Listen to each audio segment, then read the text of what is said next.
Semakin pinter dia, semakin gak jelas sekolahnya. Nah, aneh. Jadi mereka tuh kayak artis sebetulnya.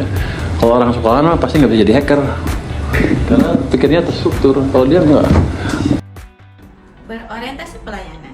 Seperti yang kita ketahui, beliau adalah sosok yang ramah, cekatan, solutif, dan dapat diandalkan. Beliau mengutamakan kebutuhan masyarakat dalam menjalankan tugasnya. Contoh aksi nyata, di mana beliau meminta pertimbangan ulang terhadap kebijakan cukai rokok.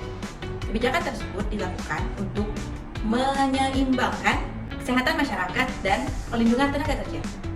Akuntabel, Pak Purbaya Yudi Sadewa dikenal sebagai sosok yang berpegang teguh pada amanah dan juga tanggung jawab dalam mengemban tugasnya. Beliau selalu mengedepankan kepentingan masyarakat dibanding kepentingan pribadi. Sejak menjabat sebagai Menteri Keuangan pada bulan September tahun 2025, Pak Purbaya dikenal sebagai menteri yang ceplas-ceplos dalam berbicara, tapi beliau tetap menunjukkan hasil kerja yang nyata.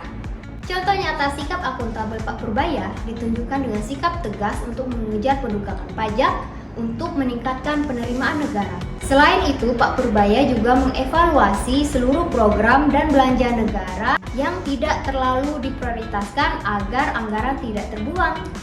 Kompeten. Sebagai seorang Menteri Keuangan, Bapak Purbaya Yudi Sadewa tidak hanya mengedepankan keberanian, tetapi juga kecakapan, pengetahuan, dan ketajaman berpikir dalam berbagai tantangan. Dengan pengalaman 15 tahun di pasar modal dan sebagai Ketua Dewan Komisaris LPS, membantu beliau untuk membuat kebijakan yang sesuai. Beliau terus mengasah kemampuan agar bisa optimal dalam menjalankan tugasnya. Harmonis. Pak Purbaya juga berusaha menciptakan lingkungan kerja yang inklusif dan komunikatif. Beliau menginisiasi sebuah platform digital yang bernama Lapor Pak Purbaya. Platform ini menunjukkan komunikasi dua arah yang sangat responsif, sehingga masyarakat bisa melakukan aduan secara langsung ke pusatnya dan menerima solusi dari pusatnya. Langkah ini menunjukkan kepedulian terhadap aspirasi masyarakat yang tidak membeda-bedakan latar belakangnya. Loyal. Dalam hal loyalitas dapat dilihat dari kesetiaan beliau terhadap kepemimpinan yang sah.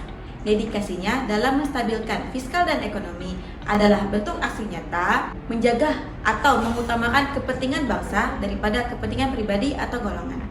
Beliau juga berkomitmen untuk mengelola keuangan dengan transparansi dan integritas, bahwa dana rakyat harus kembali untuk mensejahterakan rakyat. Adaptif. Bapak Purbaya membuat gebrakan yang baru, di mana beliau meruntuhkan sekat antara pejabat dan rakyat dengan menghadirkan layanan doa langsung melalui WhatsApp. Alih-alih menunggu di balik meja, beliau memanfaatkan aplikasi yang selalu berada di genggaman masyarakat. Memastikan setiap aduan oknum nakal atau birokrasi yang sulit sampai ke pusat langsung secara real time. Sebagai ASN, kini bukan lagi sekedar siapa yang dilayani, tetapi bagaimana kita melayani dengan cepat demi kepuasan publik. Kolaboratif, Pak Purbaya menggandeng para ahli cyber dan juga hacker untuk memperkuat keamanan sistem perpajakan dan bea cukai. Selain itu, untuk meningkatkan keamanan keuangan negara dari kebocoran informasi dan serangan cyber. Pak Purbaya juga mengajak masyarakat sebagai mitra pengawas birokrasi. Tujuannya adalah membangun kerjasama yang sinergis untuk Indonesia yang lebih baik.